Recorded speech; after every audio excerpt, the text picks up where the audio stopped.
திருவள்ளூர் தொகுதி பாஜக வேட்பாளர் பொன் பாலகணபதியை வரவேற்க காலை 9 மணிக்கே வந்து பெண்கள் காத்திருக்க பல மணி நேரம் ஆகியும் வேட்பாளர் வராததால் பெண்கள் வெயிலேயே காத்து கிடக்கும் நிலை ஏற்பட்டது.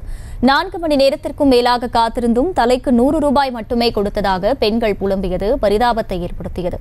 கூடுதல் விவரங்களை செய்தியாளர் பிரபு வழங்க கேட்கலாம். பிரபு, வணக்கம். முழு விவரங்கள். வணக்கம்.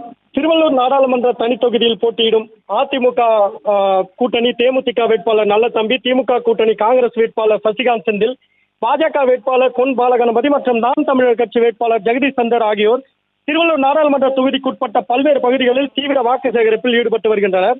இந்த நிலையில் திருவள்ளூர் நாடாளுமன்ற தொகுதிக்குட்பட்ட கடம்பத்தூர், புதுமாவிலங்க, செஞ்சி பானம்பாக்கம், விடையூர், திருப்பாச்சூர் உள்ளிட்ட பகுதிகளில் பாஜக வேட்பாளர் பொன் பாலகணபதி திறந்த வேளையில் தீவிர பிரச்சாரத்தில் ஈடுபட்டு வரும் நிலையில் திருவள்ளூர் அடுத்த திருப்பாச்சூர் பகுதிக்கு சுமார் 9 மணி அளவில் பாஜக வேட்பாளர் பொன் பாலகணபதி பிரச்சாரம் செய்வார் என ஏற்பாடு செய்யப்பட்டிருந்த நிலையில் 50க்கும் மேற்பட்ட பெண்கள் பாஜக வேட்பாளர் வரவேற்பதற்காக காத்திருந்த நிலையில் சுமார் 4 மணி நேரத்திற்கு மேலாக காத்திருந்தும் பாஜக வேட்பாளர் வருவதற்கு கால தாமதமானதால் கூடியிருந்த 50க்கும் மேற்பட்ட பெண்கள் சாலையோரங்களில் மர நிழல்களில் தஞ்சம் அடையும் நிலையும் ஏற்பட்டது.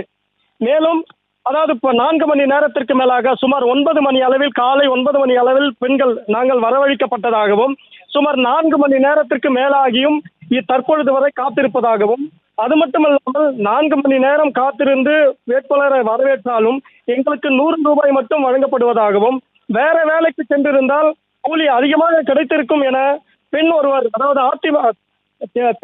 பாஜக வேட்பாளரை வரவேற்க காத்திருந்த பெண் ஒருவர் புலம்பும் வீடியோ தற்பொழுது வைரலாகி பெரும் பரபரப்பை ஏற்படுத்தி வருகிறது. விவரங்களுக்கு நன்றி பிரபு. செய்திகளை உடனுக்குடனும் துல்லியமாகவும் தெரிந்து கொள்ள சப்ஸ்கிரைப் பண்ணுங்க.